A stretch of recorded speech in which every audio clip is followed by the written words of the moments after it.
at first when I started this, I was like, but I'm not going to have all the answers. And so what am I going to do? And I don't have all the answers. And then the veterinarians are receptive to that kind of collaborative effort, like you said, knowing that, they don't have all the answers either, and we're going to work on it together. And it's a team effort. I'm going back to fond memories in this episode because Dr. Amanda Ardente is a consultant nutritionist for zoos and aquariums. She started working as a veterinary technician at the North Carolina State Veterinary School. She then became the student and into a PhD program in comparative nutrition. Our conversation goes from fun animal stories to how Amanda had to balance career decisions and her family. We cover a lot of ground, so let's get this episode going with Amanda Ardente. I'm really excited to be able to dive into your career adventure because we align a lot on some of our interest. I still remember standing in my trailer in Auburn, which anybody out there who went to Auburn, you understand, you live in trailers, it's just the way. This is the way. But I was standing in my trailer with all the hopes and dreams of working with aquatic animals, zoo animals. And I don't even remember how I came across you, but you were so kind to get on a phone call with me and talk a little bit about the unique part of that profession. And so being able to dive back into it, I'm pretty excited. So now I was looking at your LinkedIn and you went to vet school at NC State, correct? Mm-hmm. I did. Did you grow up in North Carolina? I did not. No, Oh, I grew up outside of Philadelphia. Okay. Yeah. But I moved to North Carolina with the intent of maybe going to vet school someday. And I was a technician at the time, and knew that I didn't want to spend as much money as it costs to go to Penn. Yeah. And maybe wanted a more reasonable tuition and to get residency in the state. So I kind of looked around at the closest in proximity and picked North Carolina as the place that I was going to go. So yeah. Very nice. So you were being strategic there. Now, did you know early on, when did you know that you wanted to get into veterinary medicine? I'm one of those that has the kindergarten document. Yeah. With veterinarian written out, poorly spelled. But yeah, I never wanted to do anything else.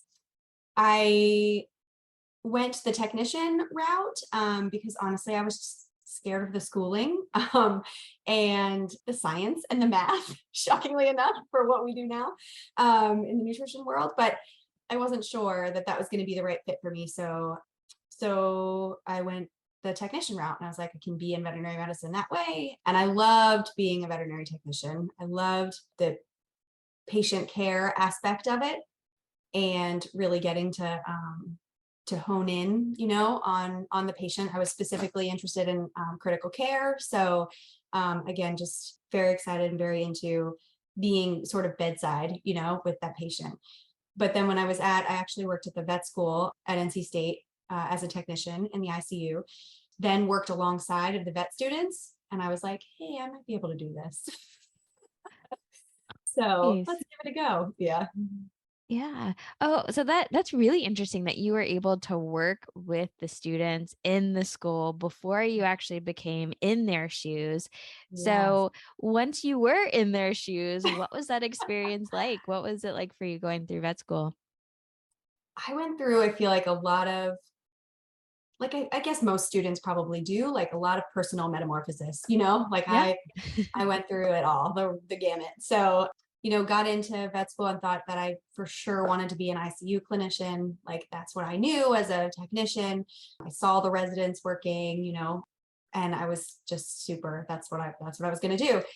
But I always had the inkling that, zoo was also, I liked the exotic side of things. So I decided to just keep my options open, not be too narrow-minded, and explore all of the clubs, that were available to me, and all of the extracurricular experiences. So through that, I kind of veered away from critical care and down the zoo path. So Yeah.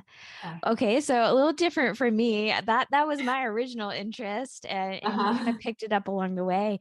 Was there like a fun animal story in that time that kind of told you, "Oh yeah, that this I like this."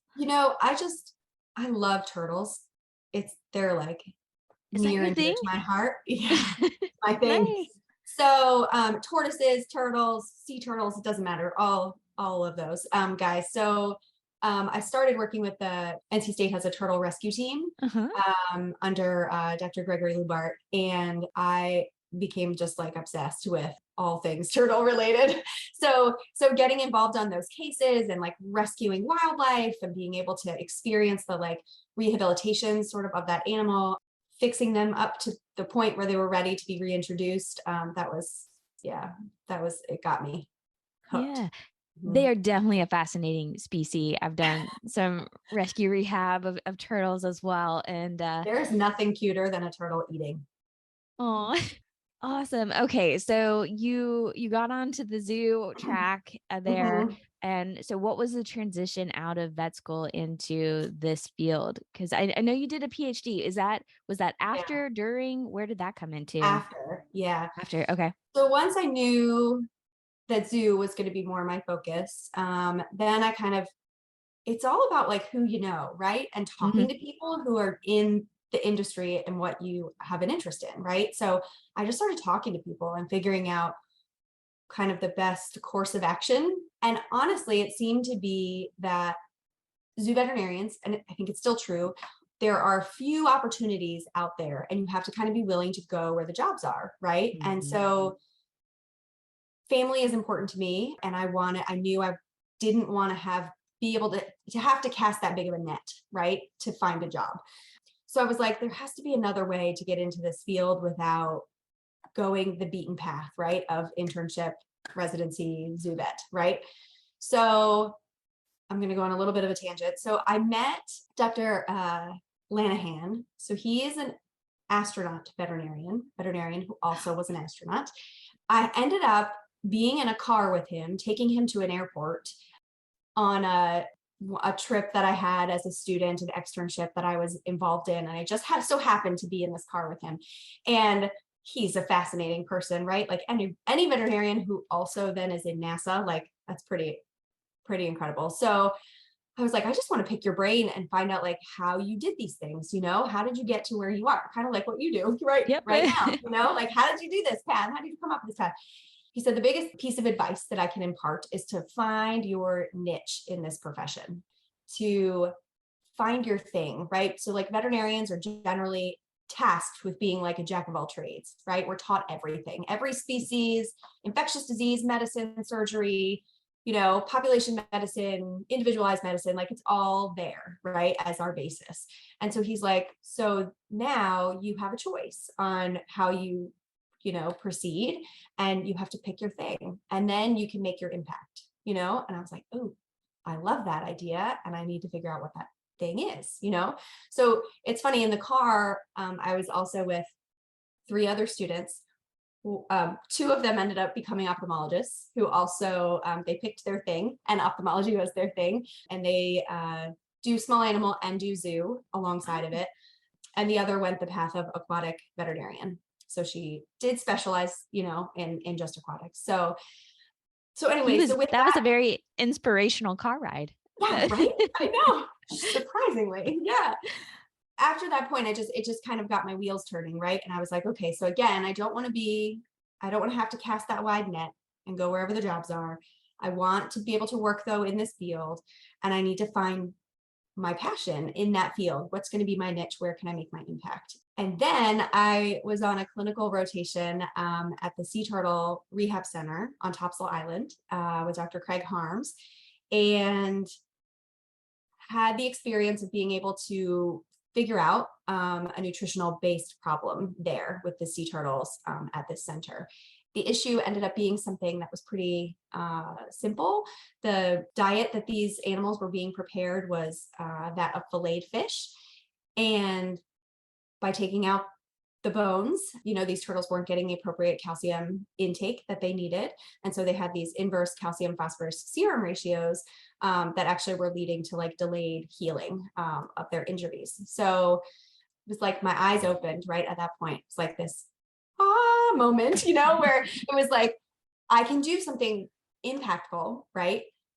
And it's relatively simple, right? But figuring out the nutrition, and it was like a clinical problem, right? That had it was very clinically applicable in the end. And so it kind of got me going down the nutrition path. Nice. And so Yeah. is that when you decided to do a PhD to continue going Yeah. down nutrition? So then I didn't really know what I was going to do at that point, because veterinarians who want to specialize in nutrition are generally guided the residency route, right? Yep.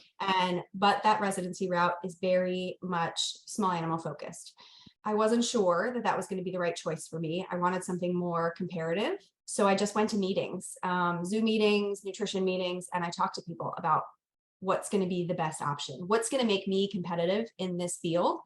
Who are my colleagues going to be, because there aren't really any veterinarians doing zoo nutrition. It turns out my colleagues are primarily master's and PhD trained animal science, on the animal science path. And so getting a PhD was going to put me in a better position to sort of compete with them for the jobs that are out there on the market. So the PhD was the way I decided to go. Yeah. And you're Yeah. right, because it got you there. And look at me, Yeah. I did not go that way, and I'm Yeah. not there. So, Uh, yep, I got to a yeah. PhD as well. PhD. And that's okay. I We was all have told our by path. one individual PhD and boards, and I was like, probably not gonna happen. We just Yeah, pick different ways. Yeah, yeah, exactly. exactly. Yeah. And your PhD, I mean, to me, I think is the coolest thing because you did get to work with dolphins. And so how did you come Mhm. across your topic for your PhD? I'm very fortunate. I feel like it literally was just placed in my lap. Yeah. It was like the right time. I was in the right place at the right time, and got hooked up with the right people. So I started my PhD at the University of Florida. Their aquatic animal health program is funded by the state. And so it's one of the rare opportunities to have a funded PhD where Yeah. they get a stipend. I did have to come up with the research money, but I was covered. So that was huge. And then in the aquatic department, Dr. Mike Walsh was my first contact, and he had a particular interest in nutrition. He's an aquatic veterinarian. I, met with him literally on my first day of the PhD program. And right then and there, he called the veterinarian at the Navy and started talking to him about, I have this PhD student sitting here in front of me. She's interested in nutrition. We've been talking about nutrition things. Let's make this happen, and that was the first step, and everybody bit. And it was, again, kind of right time, right people. Yeah. I have this PhD student. Give her something to do, please. No. Yeah, exactly. Please. Exactly.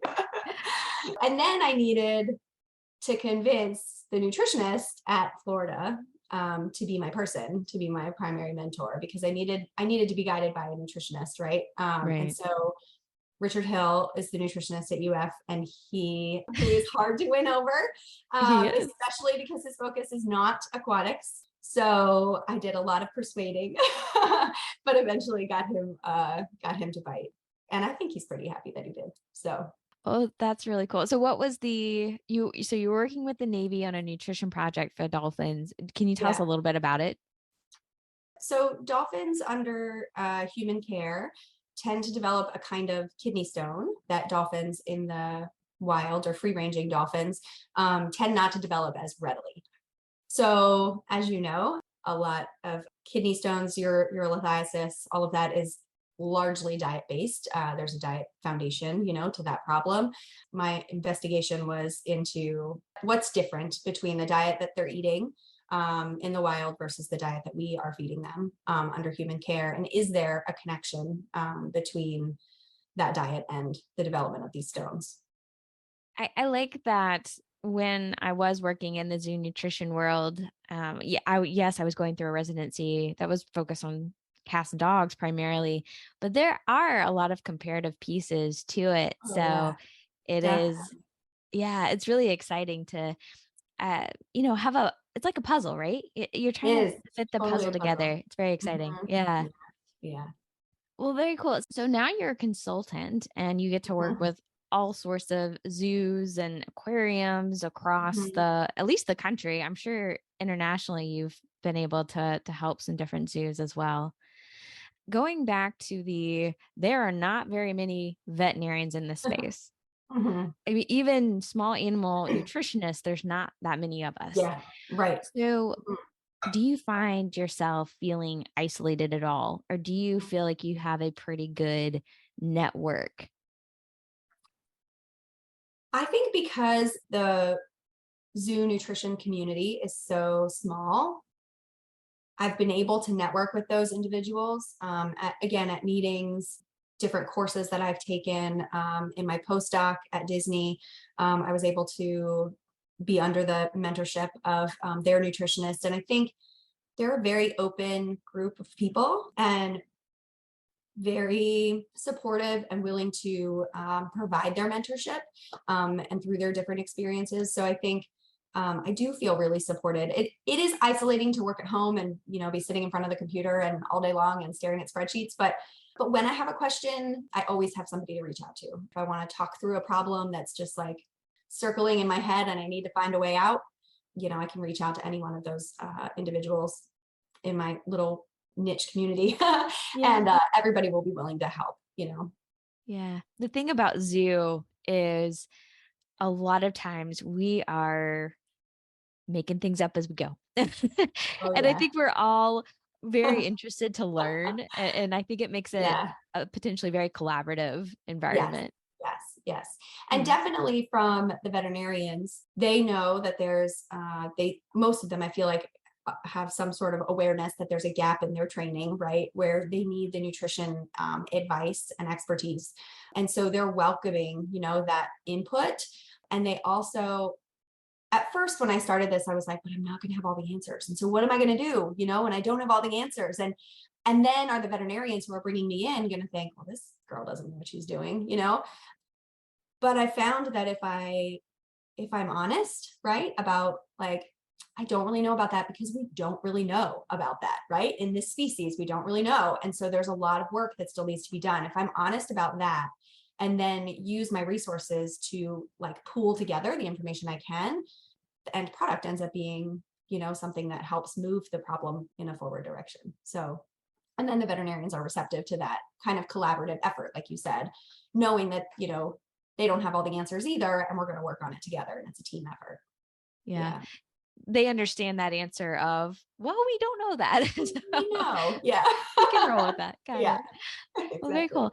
And I know the group, one of the groups in Zoo Nutrition is the Nutrition Advisory Group, so NAG Mhm. and AG.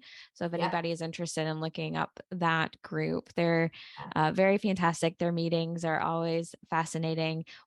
For advice for people who might be interested in a direction in this direction, whether it's zoo or more exotic nutrition, anything like that, what are some of the best pieces of advice you think you would give?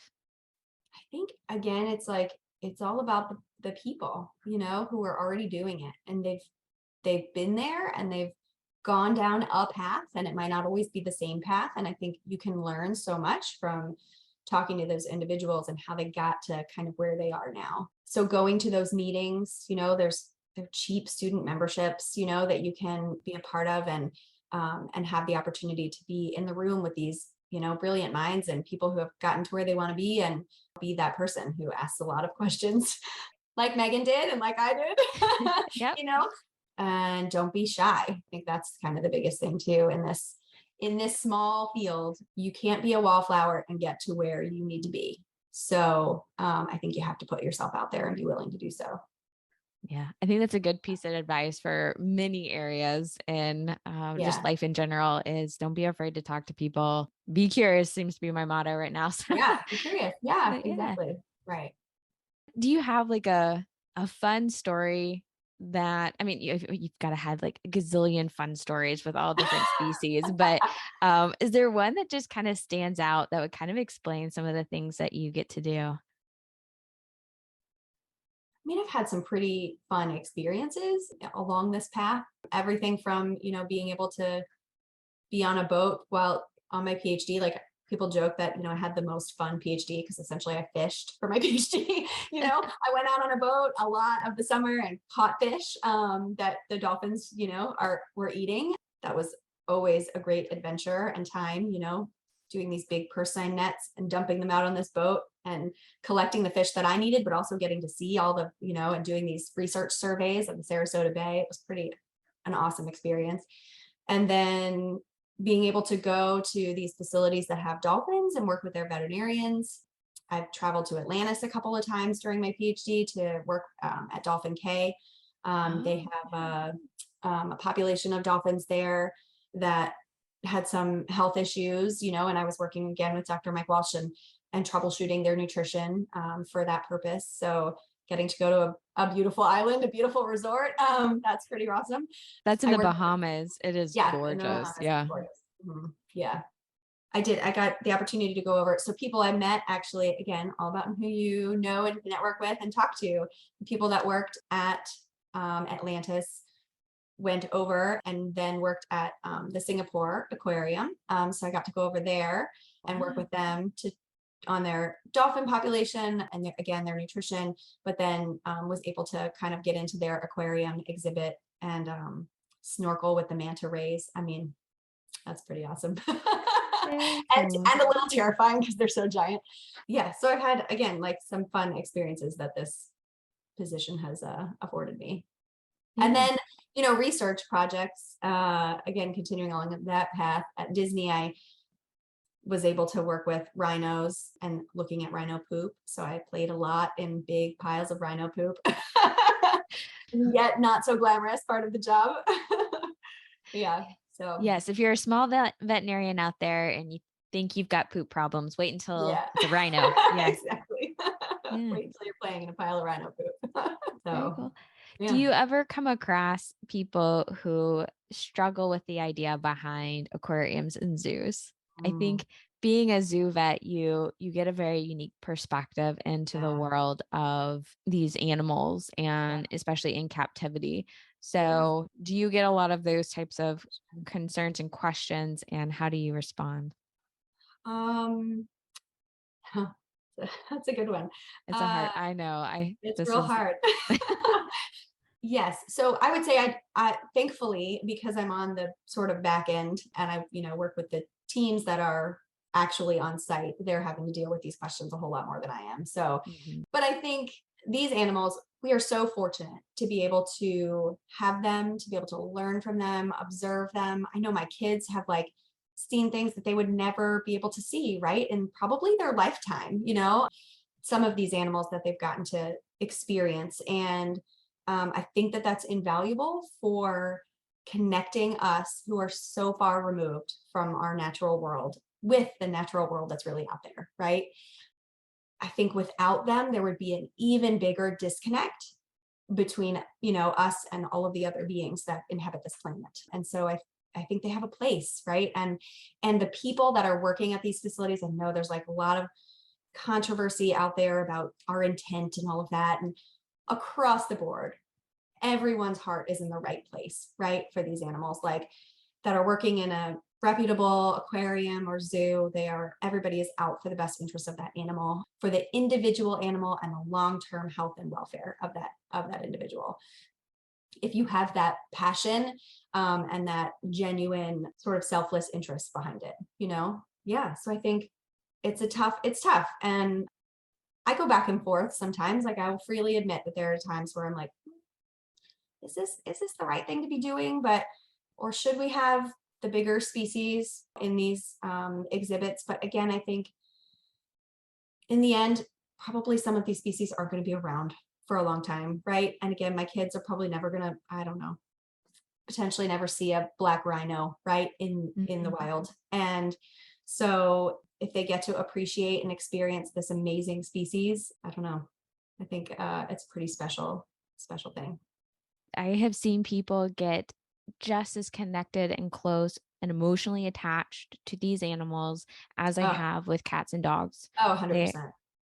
So yes, I think for me, a lot of my interest too, I think, was I did have such a heart and a Mm, curiosity around nature. yeah. Yep. And these animals do allow us to learn a lot and be connected to nature no matter where you live. You Yes. get to appreciate this. And I always say there's got to be an education component to Oh, these yeah. these facilities and these animals so that we understand that everything we do impacts the world in a much larger way. Yes. And Yeah. we need to look beyond our own tiny little bubble. And Mhm. I think are a constant reminder, at least it always was for me, and just Yeah. how amazing these creatures are. Right. Yep. Yeah. But the world is bigger than just our bubble. Yeah. Yeah. And we Mhm. need to be reminded that a lot. Yeah. Uh-huh. Especially Especially now, today right? when we're Yeah. stuck. Yep, Yeah. inside. Yeah. Moving back to you stated one of your values was family. And Yeah. so how has that also maybe impacted some of the decisions you've made along the way? Yeah. Well, my husband is a equine surgeon. So he also chose a pretty small niche in this field. It's funny. We were both finishing our PhD. I also did a PhD at the University of Florida, and we were both finishing about the same time. I was finishing my postdoc, and he was finishing the PhD, and we were both like, "All right, who's going to take the lead to like get the job, right? Because we both have very specific careers now, and like somebody's got to lead the way." And so I applied for some stuff. He applied for some stuff, and it ended up his position. Mine, the zoo world is not known for paying a whole lot of money, right? And Mm. so, and especially the zoo nutrition world.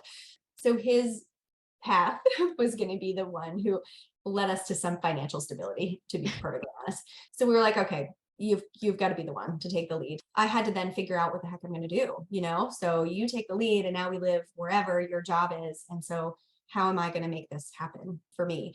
So I always wanted to work with the smaller facilities that probably wouldn't ever be able to hire a full-time nutritionist to be able to help them improve the nutrition of their animals' diet plans. And so I decided, okay, I'm going to do this. I'm going to start this company, and hopefully there's a market for it. Again, I talked to a lot of people out there, veterinarians and nutritionists, and kind of polled the audience, if you will, to figure out, if there would be a market for this. There seemed to be a need. So I was like, okay, here we go. I'm going to do it. While that opportunity gave me the ability to follow, if for lack of a better term, my husband to where his job needed him to be. So that has been good for us and a compromise that worked for our family. And then I started a business and then had kids. So that has been a challenge in and of itself. I got late. I had a late start to the game of veterinary medicine. I was a technician, remember, for a little bit. And so I worked in the field for just 3 years before I even started vet school. And so I started everything kind of later. And then vet school plus an internship plus a PhD, yeah. So it takes up your life. And eventually I was like, okay, well, clock's a ticking. We got to get moving with the family if we want to go. So it all had to kind of happen at once, and we just embraced the chaos, sort of, and made it happen. So, yeah. So the two kids have been a blessing to both, my husband and I, and then again, the ability to have a job that's remote, has the flexibility, has allowed me to kind of be able to manage both as well as I can. Some Yeah. days is good, and some days not so good, but. Well, I mean, you're very entrepreneurial. I don't know if you would consider it that way because I just talked with you and I don't know if Yeah. you would take credit for it, but Uh-huh. I really believe you are. And so, this has come up a couple of times with some people I've talked to about being a woman in this profession. And it does take a lot of time and it can be very stressful. Mhm. And, people have had to decide, do I push the ideas of family back? Yeah. Do you have any recommendations Mm-mm. for other people in just veterinary profession in general Yeah. around family and trying to find values and make decisions with their Mm. career? That is so difficult. And I think it's so individual and personal. Yeah. For me, I wasn't sure I even wanted a family. So it wasn't that wasn't a driving force for me, at least early on, in my career. And so I let the career be the guide, for how my life was going to go for a while, until again, it sort of the pressure came on of time. And I was like, okay, this is either going to happen or it's not. And so, we need to make some concessions if we want this to work. So I think making that choice is just, it's really hard, and it puts women, like right now, what, 80% or some odd of women or veterinarians are women right now. Like we predominate, and so it has to be a part of the conversation as we continue along the vet school path. And when you're making those decisions about internship or residency, PhD, like it all takes time. And, I know some women who were able to have children during their PhD, a couple during their residency. And I think, that's where having the support of your family extended and your, significant other is essential, to be able to make that happen, to do both, things at the same time. So I really wanted to, grow my business, but I also need to take the realistic perspective that I'm a mom and that's important to me, and being there for my kids is important to me. And so as much as I want to push and grow, there's a realistic timeline, that I have to do that within. And so I think that's been hard for me, who, a driven person who is passionate about what I do, to have to like pull in the reins a little bit and have a more realistic view of my life as a whole, right? Because it's a whole picture, and how are all these puzzle pieces going to fit together? So yeah, I'm not sure that gave anybody any advice, but No, that was just perfect. know you're not alone in trying yes. these decisions, That is Yeah. one thing. You're not alone. To look at it holistically, career is just part of our lives. It's a very important part. It's a big part, but it's not the only part. And so I The only think part. incorporating everything when we're making decisions is important. Yeah. And I'd like to add to that, yes, having family support is important, but so is having friends and colleagues support us too. So I think, Oh yeah, 100%. that's another thing that, Absolutely. even if you are someone who doesn't want a family or children or whatnot, Yeah. we need each other. We need to Yes. support each other And lift a each much other more. up and continue Yes, pushing each other in positive directions, Yeah. absolutely. I think there's a real tendency for everybody, but especially in this, little world, for us to judge others and their paths, that they've chosen, and then look at maybe how that might be impacting us or our life, and if that's making our life more difficult, because of X, Y, and Z. And I think remembering that person has a story, and is a person with their own set of values, and respecting each other enough to give that space. Absolutely. Well, I want to make sure that everybody knows who would come to you. Like, who are your people? So if somebody needed help, Yeah. what kind of help do you provide? Could it also be maybe a cat dog veterinarian, but a lizard walks in, or Oh yeah, for sure. Yeah. who can call you? So I tend to work more with veterinarians, and again, like zoos and aquariums tend to be my focus, but I've worked with pet owners of exotic animals, pet owners of dogs and cats as well, potbelly pigs, like they're all of the species, right? It's a comparative nutrition consultancy. So I can kind of take it all. I would, if it's a pet owner, I would encourage you to have your veterinarian in on this process, because it all relates, back to each other. The diet and the health of the animal are all, again, interrelated. So it's important that that person and I are on the same page, but I'm happy to work with pet owners themselves as well. I've worked with universities, who've reached out, like their zoo and wildlife department has reached out, small zoos, backyard zoos, larger facilities, yeah, I kind of run the gamut. Yeah.